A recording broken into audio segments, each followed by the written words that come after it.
आज के जमाने में शायद मेरे ख्याल से नहीं है ऐसा, लेकिन पहले क्या होता था, एक होता था खत भेजने वाला है, एक होता था खत भेजने वाला और दूसरा होता था जिसके पास खत भेजा गया। बीच में लाने वाला होता था पहुंचाने वाला, उसको कहते थे डाकिया।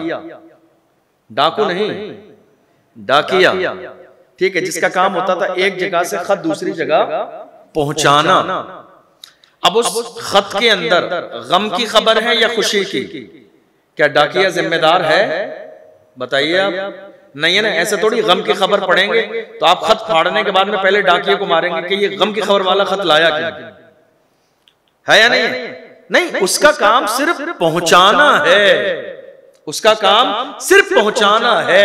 खबर गम की है या खुशी की, उसका जिम्मेदार वो नहीं है। तो कुरान अजीम के अंदर आपके लिए जो हुक्म अल्लाह ने नाजिल फरमाया, आलिमों का काम ये आप तक पहुंचाना है।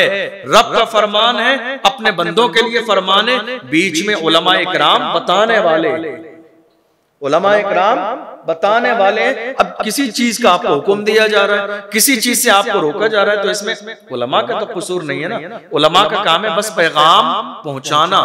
अब इसका मतलब ये हुआ कि अगर आप पैगाम सुनने के बाद किसी आलिम पर उंगली उठाते हैं तो आपकी उंगली आलिम पर नहीं बल्कि अल्लाह के पैगाम पर उठ रही है। मैंने आपको कुरान की तफसीर सुना दी, अब आप इस पर उंगली उठाए नहीं, ऐसा कैसे? तो ये मेरे बयान पर उंगली नहीं है, क्योंकि मैं तो कुरान सामने रख के बयान कर रहा हूं। तो ये आपकी उंगली, आपका एतराज अल्लाह के फरमान पर है। और याद रखिएगा, दुनिया में बहुत सारे लोग ऐसे आए जिन्होंने अल्लाह की ताकत को चैलेंज किया, और जब अल्लाह की ताकत को चैलेंज किया तो हुआ क्या? अल्लाह की शान ये है, जब वो काम लेने पे आता है ना तो लंगड़े मच्छरों से भी काम ले लेते हैं, परिंदों से भी काम ले लेता है, टिड्डियों से भी काम ले लेता है। आप जानते हैं अल्लाह चाहता तो इंसानों का लश्कर भेज देता, मगर अल्लाह ने भेजा मच्छर और ये बता दिया, ऐ दुनिया के बादशाह, अपने आप को खुदा समझने वाले, देख तेरी हैसियत एक मच्छर की ताकत से भी कम है, तेरी हैसियत एक मच्छर के ताकत से भी कम है। बादशाही सिर्फ मेरे रब की है, कादिर सिर्फ मेरा परवरदिगार है, कादिर मुतलक सिर्फ मालिक यौमिद्दीन है, बादशाही उसी की है। वो जो चाहे वो कर सकता है, उसके हुक्म में किसी को दम मारने की इजाजत नहीं। फरमाया इत्तबिउ मा उनज़िला इलैकुम मिर रब्बिकुम, ऐ लोगों तुम्हारी तरफ जो अल्लाह की तरफ से नाजिल किया गया उसे मानो, इत्तिबा करो। वला तत्तबिउ मिन दूनिही औलिया, और तुम दुनिया के हाकिमों की इत्तिबा न करो। यहां से मुराद यह है कि जो लोग अल्लाह के दीन के खिलाफ आपको अलग रास्ते पे ले जाना चाहते हैं, इसमें सब शामिल हैं जो लोग भी हों। वला तत्तबिउ, और इत्तिबा न करो, मिन दूनिही, उसके अलावा औलिया जो अल्लाह के करीबी हैं, मुकर्रब हैं, उसके अलावा के लोगों की आप इत्तिबा न करें, जो आपको बुराई की तरफ ले जाएं, जो गुनाह की तरफ ले जाएं, जो नाफरमानी की तरफ ले जाएं, जो आपको जहन्नम की तरफ ले जाएं, जिनका रास्ता जन्नत का रास्ता ना हो। वला तत्तबिउ मिन दूनिही औलिया, उनकी इत्तिबा न करो, उनके साथ न रहो। अगर आप बहुत ज्यादा डीप में जाएंगे तो कुरान की इस आयत से बुरी दोस्ती का भी रद्द होता है। उनके साथ न रहो जिनका रास्ता अल्लाह का रास्ता नहीं, उनसे दोस्ती न लगाओ जिनका रास्ता अल्लाह का रास्ता नहीं, उनके साथ न बैठो जिनका रास्ता मस्जिद का रास्ता नहीं, उनके साथ न बैठो जिनका रास्ता रोजे का रास्ता नहीं, उनके साथ न बैठो जिनका रास्ता तरावी का रास्ता नहीं, उनके साथ न बैठो जिनका रास्ता अल्लाह को राजी करने वाला रास्ता नहीं, उनके साथ न बैठो जिनका रास्ता हुजूर के तरीके पे चलने वाला रास्ता नहीं। वला तत्तबिउ मिन दूनिही औलिया, उनके रास्ते पे मत जाओ जो दुनिया के लोग हैं, दुनियादार हैं, जिन्होंने अल्लाह की इत्तिबा नहीं की, कभी अल्लाह की फरमाबरदारी नहीं की। क़लीलन मा तज़क्करून, तो ये लोग कितने कम समझदार लोग हैं। यानी सब कुछ इनकी निगाहों के सामने है, मौत, जिंदगी, पावर, इज्जत, शान, शौकत, खुदा की कुदरत, करिश्मे, सब कुछ इन्होंने देख लिया, उसके बावजूद भी डरते नहीं है और अपनी आखिरत की तैयारी नहीं करते। इनसे ज्यादा कम समझ वाला कौन है?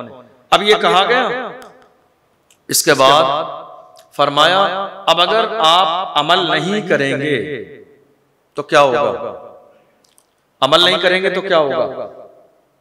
तो अब क्या होगा मालूम है आपको? जिन्होंने अमल नहीं किया, अल्लाह ने अब आगे उसका रिजल्ट बयान किया यानी पहले तो बता दिया ये करो, ये करो, ये करो, ये करो, ठीक है। अब अगर नहीं करते हो, आपको मालूम है आपके लिए बहुत बड़ी रहमत ये भी होती है कि आपको आने वाला दौर पता चल जाए। यानी मिसाल के तौर पर आपको ये खबर हो जाए कि कल आपके साथ क्या बुरा होने वाला है, तो ये आपके लिए बुरा है अच्छा है? बताइए।